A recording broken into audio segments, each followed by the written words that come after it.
दोस्तों, आज की कहानी में हम देखेंगे कि एक अनजान वायरस फैलने की वजह से जमीन पर मौजूद तमाम इंसान मर जाते हैं, लेकिन कहीं से एक आदमी अभी भी जिंदा बचा है, जो पिछले 2 सालों से किसी और जिंदा इंसान को ढूंढने के लिए इधर उधर भटक रहा है। लेकिन फिर एक दिन उसे एक औरत मिलती है जो उसे बताती है कि जमीन पर सिर्फ हम दोनों ही जिंदा बचे हैं और अब हमें ही मिलकर बच्चे पैदा करने हैं और जमीन पर आबादी को आगे बढ़ाना है। तो कहानी शुरू होती है और हमें बताया जाता है कि एक अनजान वायरस की वजह से जमीन पर मौजूद तमाम इंसान मर गए, लेकिन एक आदमी अभी भी जिंदा बचा है जिसका नाम फिलिप है। अब बेचारा फिलिप अकेला ही काफी सालों से इधर उधर भटक रहा है ताकि उसे कोई जिंदा इंसान मिल जाए, लेकिन उसे कोई नहीं मिलता, जिससे वो बहुत परेशान हो जाता है और वापस अपने होम टाउन आ जाता है। इस बीच उसे एक साइन बोर्ड दिखता है तो वो उस पर लिख देता है कि एक इंसान अभी भी जिंदा है। आगे वो अपने घर पहुंचता है और सोचता है कि मैं इस घटिया घर में क्यों रहूं, जबकि मेरे टाउन में बहुत बड़े बड़े रिहायशियों के घर हैं। जिसके बाद वो टाउन के सबसे अमीर आदमी के घर पर रहने के लिए चला जाता है, जिसमें वो बड़े बड़े म्यूजियम से चोरी की हुई पेंटिंग्स टांग देता है, जिन सब की कीमत अरबों डॉलर्स में थी। लेकिन जब फिलिप का इससे भी दिल नहीं भरता तो वो वहाँ पर मिस्र की मम्मी का ताबूत उठा लाता है और एक डायनासोर का सर भी उठा लाता है, जिसे वो अपनी डाइनिंग टेबल पर सजाता है। फिर रात को सोने से पहले वो ऊपर वाले से बार बार हथी मीठन करने के लिए माफी मांगता है,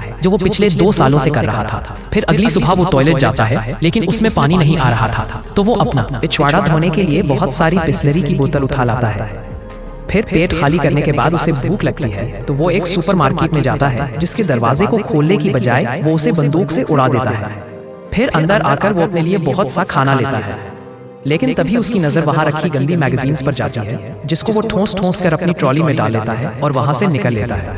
रात को वो करोड़ लाख के जिंगा का राख दिन बयान जाता है, वाइन खोलता है और ऊपर वाले का शुक्र अदा करता है, जिसके बाद वो 2 बार हाथ गाड़ी चलाता है और चुपचाप सोने चला जाता है। फिर अगले दिन फिलिप अपना वक्त गुजारने के लिए घर के महंगे महंगे सामान को बर्बाद कर देता है, लेकिन जब उससे भी उसका दिल नहीं भरता तो वो एक महंगी मस्तंग को एक सस्ती कार से टकराकर धमाका कर देता है, क्योंकि वो बेचारा कब तक अपनी हाथ गाड़ी चलाकर वक्त गुजार सकता था। अब ऐसे करते करते कुछ दिन बीत जाते हैं और हम देखते हैं कि फिलिप का घर एक कूड़ा खाना बन चुका है, और वैसे भी वो उस घर को क्यों साफ करता, ये घर उसका थोड़ा ना था।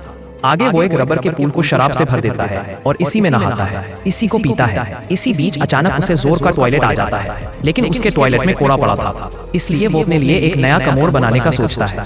वो एक स्विमिंग पूल के फट्टे को बीच में से काट देता है और वहां पर बैठ जाता है। फिर बैठने के बाद वो एक बार में जाता है और वहां पर रखे हुए खिलौनों से पूछता है कि क्या तुम लोग थोड़ी शराब पीना चाहोगे।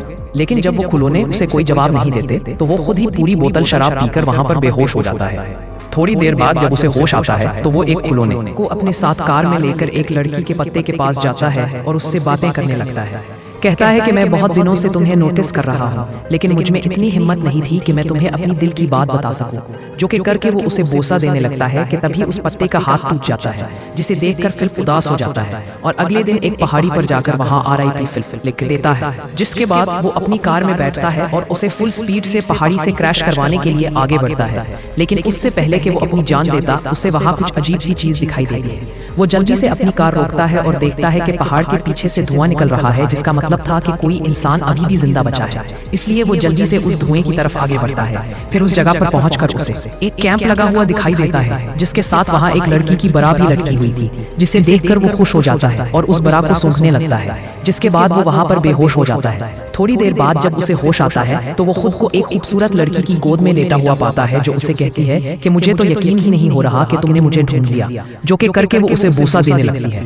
पर तभी फिर से उसकी आंख खुलती है और वो देखता है कि एक लड़की उसे CPR दे रही थी और वो दिखने में बिल्कुल भी खूबसूरत नहीं थी, इसलिए वो उससे डर कर दूर हट जाता है। वो उससे पूछता है कि वो खूबसूरत लड़की कहाँ गई, जिस पर वो लड़की, जिसका नाम कैरल है, कहती है कि तुम बेहोश हो गए थे और तुमने अपने कच्चे में सुसु भी कर दिया था, इसलिए मैं तुम्हें CPR दे रही थी।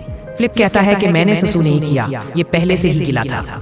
जो कहते हुए वो उसकी तरफ बढ़ने लगता है, जिससे घबराकर कैरल अपनी बंदूक निकाल लेती है। कहती है कि पहले तो मेरी बरा नीचे रखो और ये बताओ कि क्या तुम एक अच्छे इंसान हो। वो कहता है कि हाँ, मैं अच्छा हूँ, तुम मुझ पर भरोसा कर सकती हो। वो पूछती है कि तुमने ही उस साइन बोर्ड पर अपने बारे में लिखा था। फिलिप कहता है कि हाँ, वो मैंने ही लिखा था। दरअसल अकेले रहकर मैं परेशान हो चुका था और अपनी जान देने ही जा रहा था कि तभी मुझे तुम दिखाई दी। जो सुनकर कैरल को उस पर तरस आ जाता है और वो उससे दोस्ती कर लेती है। आगे वो दोनों साथ बैठकर काफी पीने लगते हैं, जहाँ पर हम फिलिप को देखते हैं जो बिल्कुल भी खुश नहीं था, क्योंकि वो अपने लिए हमेशा से एक खूबसूरत लड़की चाहता था, लेकिन उसे क्या मिला, ये जंगला हुआ पूरा। उसके बाद वो कैरल को अपना घर दिखाने ले जाता है, लेकिन तभी रास्ते में कैरल उसे एक स्टॉप साइन पर रुकने के लिए कहती है, जिसके बाद वो दोनों दाएं बाएं देखकर चेक करते हैं कि कहीं कोई सड़क क्रॉस तो नहीं कर रहा। आगे घर आकर फिलिप केरल को अपना टॉयलेट वाला पोल दिखाता है, फिर कूड़े वाला पोल दिखाता है और फिर शराब वाला पोल दिखाता है। फिर अंदर आकर केरल को वहाँ बहुत सारे मैगजीन के ढेर पड़े हुए दिखते हैं। तो वो इससे पूछती है कि ये सब क्या है। फिलिप कहता है कि ये मेरी हाथ गाड़ी चलाने के लिए गंदी मैगजीन है। जो सुनकर केरल हंसने लगती है और कहती है कि मैं तुम्हें जज तो नहीं करना चाहती, पर तुम मुझे बहुत बड़े ठगी लगते हो। जो सुनकर फिलिप को बहुत बुरा लगता है और वो उसे वहाँ पर छोड़ आता है जहाँ से वो उसे उठाकर लाई थी। फिर अगली सुबह जब उसकी नींद खुलती है तो वो देखता है कि केरल फिर से वहाँ पर आ गई है और उसके घर का कूड़ा साफ कर रही है। फिलिप कहता है कि आगे से जब तुम मेरे घर का कूड़ा साफ करने आओ तो मुझे बताकर आना। जो सुनकर केरल को गुस्सा आ जाता है और वो फिर से वहाँ पर उस कूड़े को फैला देती है। फिलिप उसे रोकने की कोशिश करता है तो वो कहती है कि हमें उसे साफ करने के लिए क्लीनर चाहिए, जिसे लेने के लिए वो दोनों सुपरमार्केट पहुंच जाते हैं। उसके बाद फिलिप अपनी कार को हैंडीकैप लोगों की पार्किंग में खड़ी कर देता है। तो केरल उसे कहती है कि ये जगह हैंडीकैप लोगों की है, तुम अपनी कार कहीं और खड़ी करो। जो सुनकर फिलिप को गुस्सा आ जाता है और वो कहता है कि कहीं तुम पागल वागल तो नहीं हो, इस दुनिया में हम दोनों के अलावा कोई और है ही नहीं, तो यहाँ पर हैंडीकैप इंसान कहाँ से आएगा। केरल कहती है कि जो भी हो, पर तुम अपनी कार को कहीं और पार्क करो। अब फिलिप का दिमाग घूम चुका था तो वो अपनी कार को सीधा सुपरमार्केट के अंदर घुसा देता है। फिर रात को वो अपने खुलौने दोस्तों से बात करने बार में जाता है और उन्हें बताता है कि अब मैं इस दुनिया का आखिरी इंसान नहीं रहा। मुझे लगा था कि मुझे एक खूबसूरत लड़की मिलेगी जिसके साथ मैं रोज मजे करूंगा, लेकिन मुझे क्या मिला, ये सड़ा हुआ कुकड़ा केरल। फिर अगली सुबह जब वो बेड कुल्ले कर रहा था तभी वो देखता है कि केरल अपना सामान पैक करके वहाँ पर रहने आ रही है, जिसे देखकर वो दौड़ता हुआ उसके पास आता है और कहता है कि तुम्हें पता है ना ये दुनिया कितनी बड़ी है, तो तुम्हें रहने के लिए मेरे घर के बगल वाला घर ही मिला था। केरल कहती है कि तुम्हें इससे क्या प्रॉब्लम है, क्या तुम्हें डर लग रहा है कि मैं तुम्हें गंदी गंदी हरकतें करते देख लूंगी। तभी फिलिप उसके सामने अपना कच्चा उतार देता है और कहता है कि ले देख ले, अब और क्या ही बचा है देखने के लिए। केरल कहती है कि देख यार, हमें किसी मकसद के लिए चुना गया है और वो मकसद है जमीन की आबादी को आगे बढ़ाना। फिलिप कहता है कि देखो, मैं तुम्हारी इंसल्ट तो नहीं कर रहा, लेकिन मैं तुम्हारे साथ सुहागरात मनाने में बिल्कुल भी दिलचस्पी नहीं रखता, चाहे तुम इस जमीन की आखिरी औरत ही क्यों ना हो। जो कि करके वो वहाँ से चली जाती है और अपने टट्टी वाले पूल पर बैठकर हंसने लगता है। पर तभी केरल वहाँ पर आती है और कहती है कि क्या तुम अंदर जाकर नहीं रख सकते। वो कहता है कि नहीं, क्योंकि अंदर पानी नहीं है। केरल कहती है कि देखो यार, हमें इंसानों की तरह जीना होगा, तभी हम आगे जाकर अपने बच्चों को एक बेहतर जिंदगी दे पाएंगे। वो कहता है कि पागल की बच्ची, तुम्हें समझ नहीं आता कि मैं तेरे साथ बच्चे पैदा नहीं करना चाहता। वो कहती है कि ठीक है, लेकिन मुझे खाने के लिए फ्रेश फ्रूट्स और वेजिटेबल्स चाहिए, क्या तुम्हें नहीं चाहिए वो? फिलिप कहता है कि मुझे इससे कोई फर्क नहीं पड़ता। तभी केरल अपनी जेब में से एक टमाटर निकालती है और उसे चढ़ाते हुए खाने लगती है। वहीं से टमाटर खाते देख फिलिप भी 2 साल पुराने डब्बे में पैक टमाटर खाने लगता है, लेकिन उसे वो खाने में मजा नहीं आ रहा था। वो रात में चुपके से केरल के गार्डन में घुस जाता है और उसके सारे टमाटर खा जाता है। फिर अगली सुबह केरल उसके घर पर आती है और पूछती है कि क्या तुम्हें टमाटर खाकर मजा आया, जिस पर वो उसके मनहा पर मनहा कर देता है और कहता है कि मुझे नहीं पता तुम क्या बोल रही हो। केरल कहती है कि तुम दहशतगर्द तो नहीं हो और लंगड़ाती हुई वहाँ से जाने लगती है। फिलिप उससे पूछता है कि तुम्हारे पाँव को क्या हुआ। वो कहती है कि जमीन से पानी निकालते वक्त मुझे चोट लग गई। अब इसकी ये हालत देखकर फिलिप को उस पर तरस आ जाता है, इसलिए वो इसकी पानी का जुगाड़ करने में मदद करता है, जिसमें वो एक वाल्व से पानी के पाइप को जोड़कर पानी को केरल के घर तक ले आता है, जिसे देखकर वो बहुत खुश होती है और उसे रात को डिनर के लिए इनवाइट करती है। फिर रात में डिनर के दौरान केरल फिलिप को बताती है कि तुम्हारे औजार को देखकर मुझे पूरा यकीन हो गया है कि ऊपर वाले ने हमें जमीन पर आबादी को आगे बढ़ाने के लिए मिलाया है। फिलिप कहता है कि ठीक है, अगर तुम इतना जोर दे रही हो तो आज रात हम कर ही लेते हैं। केरल कहती है कि नहीं, मैं तुम्हारे साथ तब तक सुहागरात नहीं मनाऊंगी जब तक तुम मुझसे शादी नहीं कर लेते।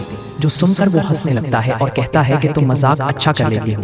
वो कहती है कि नहीं, मैं मजाक नहीं कर रही, क्या तुम ये चाहते हो कि इस जमीन पर पैदा होने वाला पहला बच्चा नाजायज हो? फिलिप कहता है कि तुम ये शादी क्यों करना चाहती हो जबकि इस चीज का कोई मतलब नहीं है। वो कहती है कि लेकिन मेरे लिए मतलब है, अगर दुनिया खत्म हो गई है तो इसका मतलब ये नहीं कि हम अपने रेत और रस्म भूल जाएं।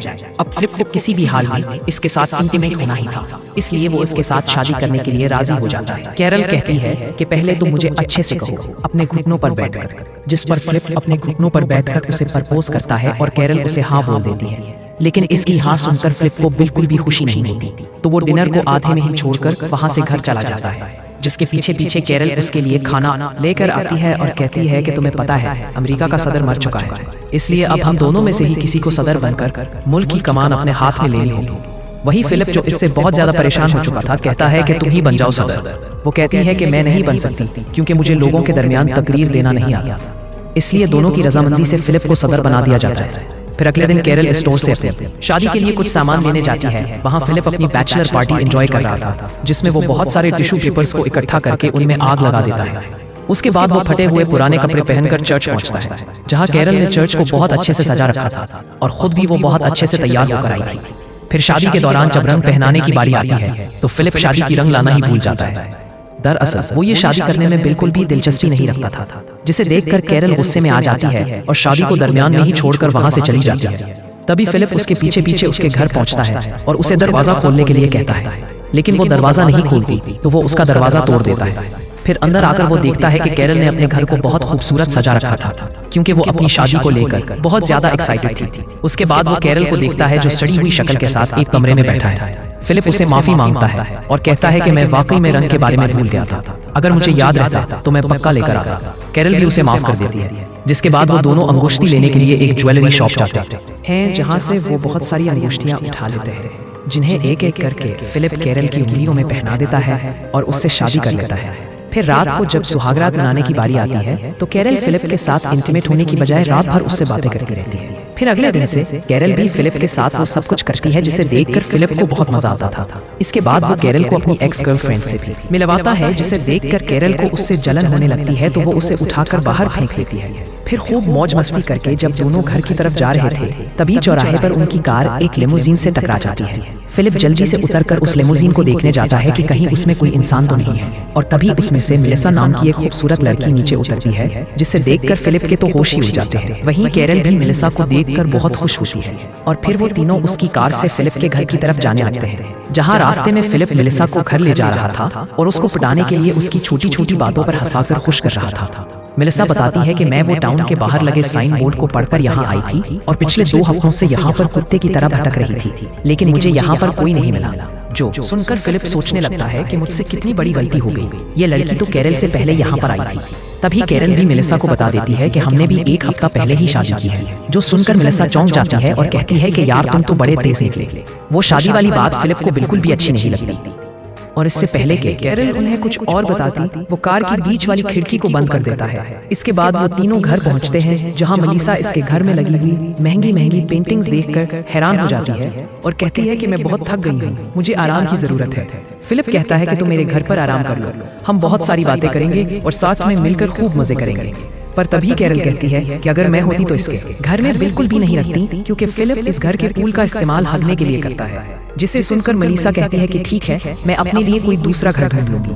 फिर जाने से पहले कैरल उसे डिनर के लिए इनवाइट करती है, जिसके लिए वो मान जाती है। तभी कैरल उसे गले लगा लेती है। वहीं फिलिप, जो ऐसे मौके कभी नहीं छोड़ता, वो भी उनके दरमियान में घुस जाता है और जाकर मेलिसा के पीछे से चपकने लगता है। फिर शाम के वक्त जब डिनर की तैयारी की जा रही थी तभी फिलिप वहां पर अपनी दाढ़ी काट कर आता है, जिसे देखकर कैरल चौंक जाती है कि जब उसने कहा था तो फिलिप ने दाढ़ी काटने से इनकार कर दिया था। दरअसल वो मेलिसा के साथ इंटीमेट होने की नाकाम कोशिश कर रहा था, जिसके लिए वो कुछ भी करने के लिए तैयार था।